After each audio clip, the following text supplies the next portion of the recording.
we are here in London to talk about one of your latest projects, The Fashion Hero. You're going to start filming season 3. To just announce there's a season 4. So I guess it's a successful program. Yeah, congratulations. So far, so good. Thank you. Thank you. So why do you think so many people around the globe wants to join the program or maybe need to be a contestant? So going back to kind of the epicenter of what this show is about, I think, again, we need more content like this out in the world. More positivity, more inspirational television. There's a lot of toxicity in the world, a lot of negativity, whether it's through social media or in film and TV. This perception of what beauty is and what's realistic and what is not. My amazing partner and the show's creator, Caroline Beignet, she came from the world of pageantry and the world of runway models and the world of fashion, knowing what happens both on stage and off stage. And what happens behind those closed doors can be very toxic. It can be very unrealistic. And, the generation that we have today looks to their phones, looks to social media, looks to TV and film, and thinks that's how I'm supposed to be. That's how I'm supposed to look or dress or act or sound or whatever. And things that are not real. No, it's not. There's a lot of filters. Exactly. It's not reality. And this show promotes inner beauty. This promotes, like the show's tagline, a new kind of beautiful. We are all perfectly imperfect. If you are being your true authentic self, then you're being beautiful, both inside and out. Season 2, when I joined as the host and now the official host of the show, as well as a executive producer and a partner in the company now, we had 22 different countries, from aging from 19 to 65. All the contestants were different walks of life, whether they were coming on dealing with gender, body dysmorphia, mental abuse, physical abuse, low self-esteem, whatever the case may be. And finding their inner beauty and letting them know that this is a safe place to be vulnerable, to be raw. As I've been saying in most interviews today, full kimono open, warts and all, just being your true authentic self. Something that I've learned within myself this past year. I spent 12 weeks in Arizona on my own, doing a intensive outpatient program for mental health, for depression, anxiety, trauma, PTSD.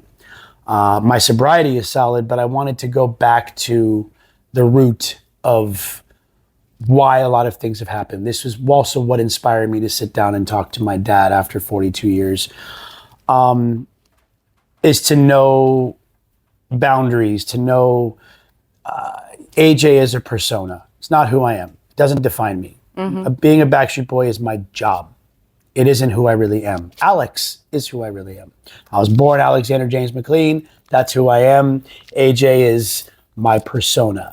But I got the two kind of linked for too long, and I let AJ take over, and Alex never really had a time to shine, or to be my genuine self. And I deal with it every day. I'm still learning. I'm still struggling, but sure. It's a lot of time. It's a lot, and if I start to creep into AJ mode, I pause, no, go back to Alex. And we can coexist. We're both similar, but AJ's a little more cuckoo crazy fun, and Alex is just a good guy, And the most important thing is now it's you, the one who has the control, and the one who chooses, I want to be this one, I want to be the other one. And, being on a show like this and being able to relate to everyone on the show, no matter what their background, unlike a lot of TV hosts that come on and they do their job, they go back to their trailer, they never really talk to the cast, they never really, me. I'm a people person. I love people. I love to be social. I got to know everybody on this show, first name, last name, where you're from, your family's backstory, your favorite pet's name, your favorite TV show, whatever the case is. I wanted to make everybody comfortable, and I wanted everyone to feel like this is home and that you can truly be yourself and not feel like you're on a competition show. Yes, it is a competition, but the competition is within yourself. Never during the taping of this season did anyone go, "Oh, I want to beat her," or "I want to beat him." It wasn't like that. And everybody's a winner just coming on the show. I mean, we have hundreds of thousands of people going through the website to apply to be on the show. And then the voting starts. People vote and they support each other. And we narrow it down to who is going to actually be our contestants on the show. We are locked in for season 3. I'm excited. And we're talking about season 4, as well as doing a couple of standalone as well. We've been talking about doing a standalone potentially in Dublin, potentially in Madrid, potentially in Canada, potentially in Israel. Just trying to keep this show across the globe, spreading positivity. And whether I'm the host on every single one, because I'm only one person, and until they perfected the cloning, it's fine because, myself and Caroline will still have our hands involved with the creative process and picking the cast, as well as, producing and co-producing and making sure that the show's integrity stays the same, and keeping the creative side of things. You talk about mental health, that it's something that in the past we didn't care about. How important is that people like you, who's famous or popular, talks openly that I had anxiety or depression. I don't know if you ever felt like uncomfortable with your body, your physical appearance. Oh yeah. I mean, like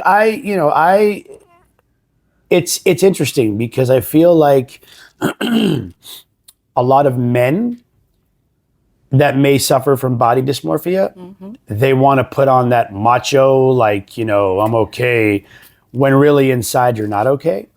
And I would look at myself in the mirror and I didn't like what I saw. And I would beat myself up for it. Or I would starve myself. I wouldn't eat, or I would just eat an apple and that's all I ate that day. And that's not healthy. That's not a way to live. And it starts to mess with your head as well. So my journey started when I did Dancing with the Stars, because my schedule was grueling, dancing every day. I was losing weight by doing that, but it was funny because I'm not a sweet guy. Like, I don't like candy and sweets. No. But I was stress eating. And at 2 a.m, I'm eating Reese's peanut butter cups, and I never would do that, but I was stress eating, but I wasn't putting on the weight because I was dancing every day and the stress of the show. But that opened up something in my mind to say, you know what? You're in control of your own destiny. You're in control of your fate. If you want to be healthy and you want to be active and you want to lose the weight and you want to look at yourself the way you want to look at yourself, only you can do that. No one can point a gun to your head and tell you to do it. You have to want to do it. It's just like being sober. No one can make you stay sober. You have to want to be sober. You have to want to do it. And so that journey started, and I've stayed on that journey. I've been open about my sobriety. I've been open about my struggles. I was open about the procedure that I had done. Kids can be mean. Kids say things that are pretty traumatizing. My kids... Yeah, I was going to ask you about My kids called... So genetically in my family, we all have extra skin under our chin. That's why I always had a very big beard. I had a really big beard to hide it because I was very insecure. My kids called it my droopy.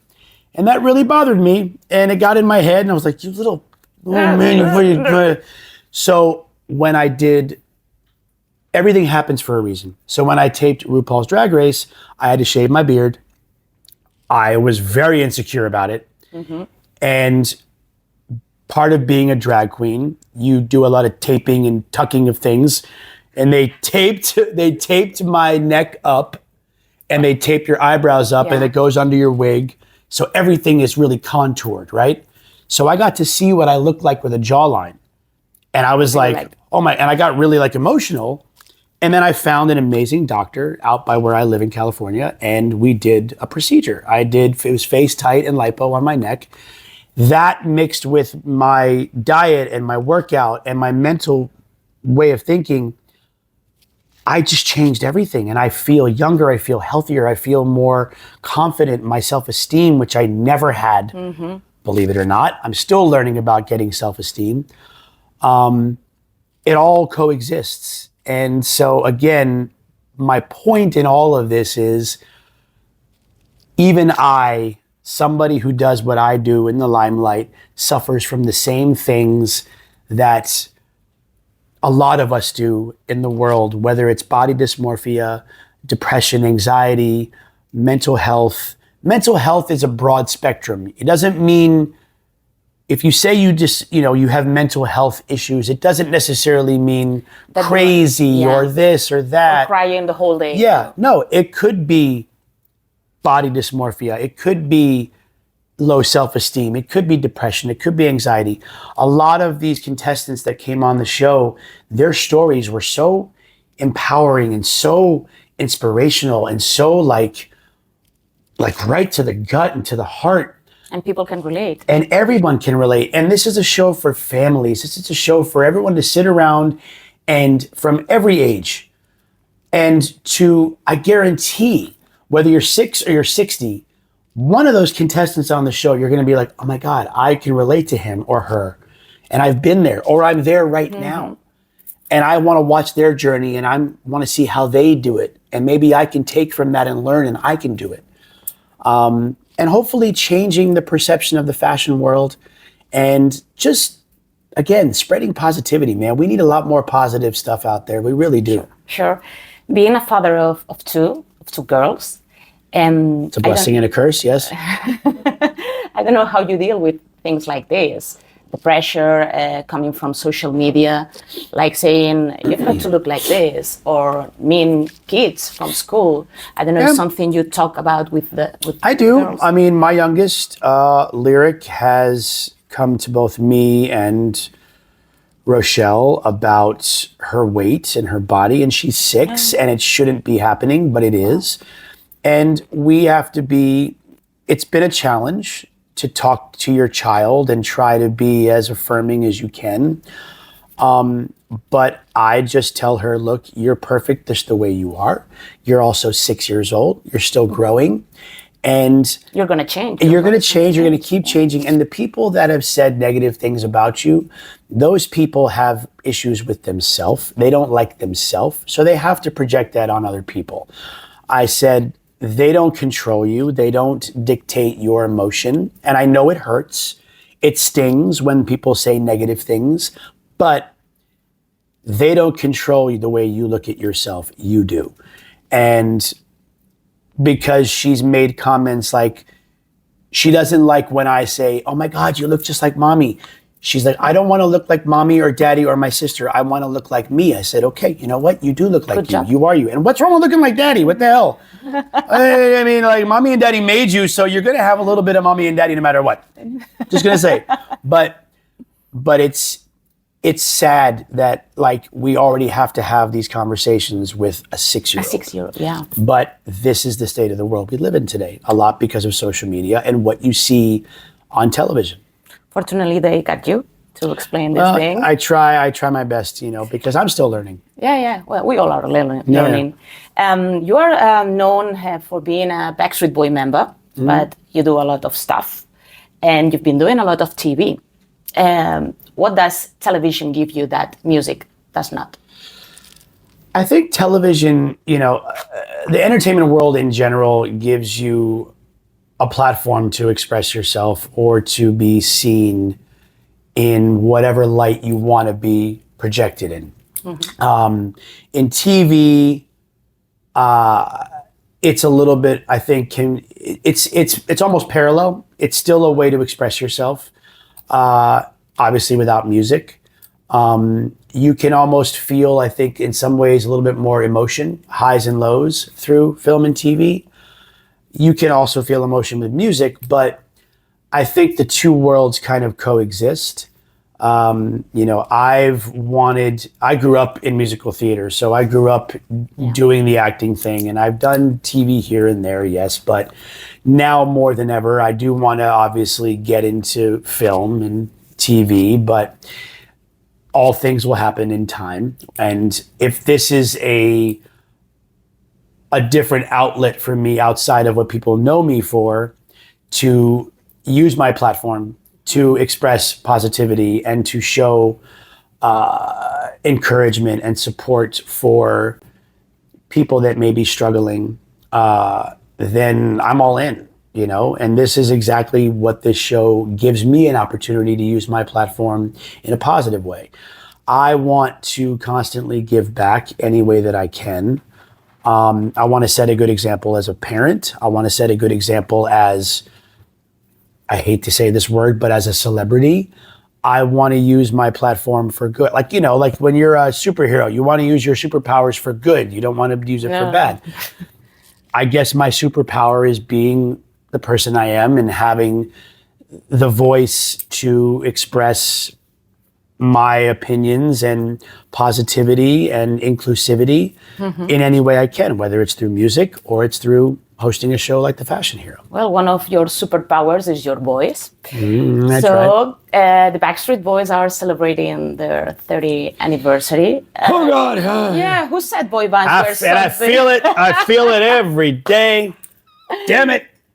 Who said that boy bands were something that could not last? Because I've got the feeling, I don't know if you felt the same during these years, that musicians or singers, bands that starting having success with young people, teenagers, were not considered as real artists. And I don't know if you had this feeling. For example, the Backstreet Boys never had a Grammy, never won a Grammy, which is something what the hell's up with that, by the way? No, it's fine.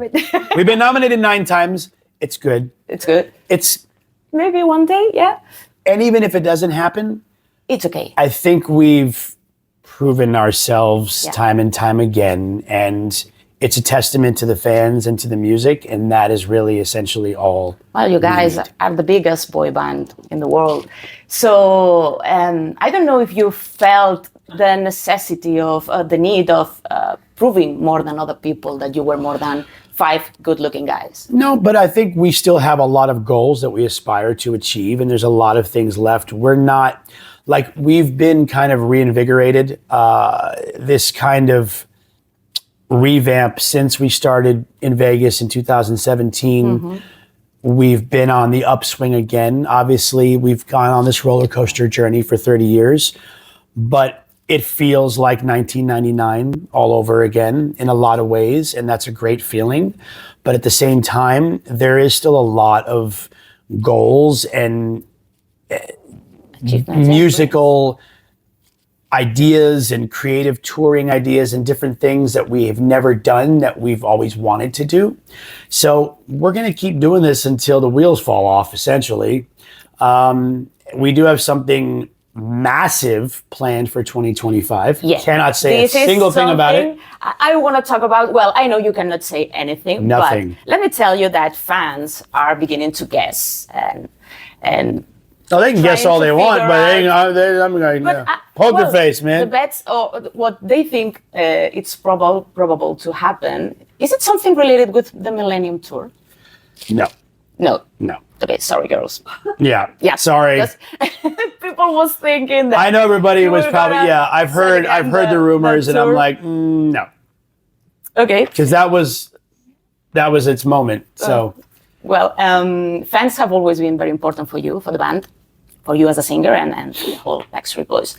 And you've been very close to fans, something that it's not normal. Not all artists are so grounded and down to earth, and they want to approach the fans and talk with them.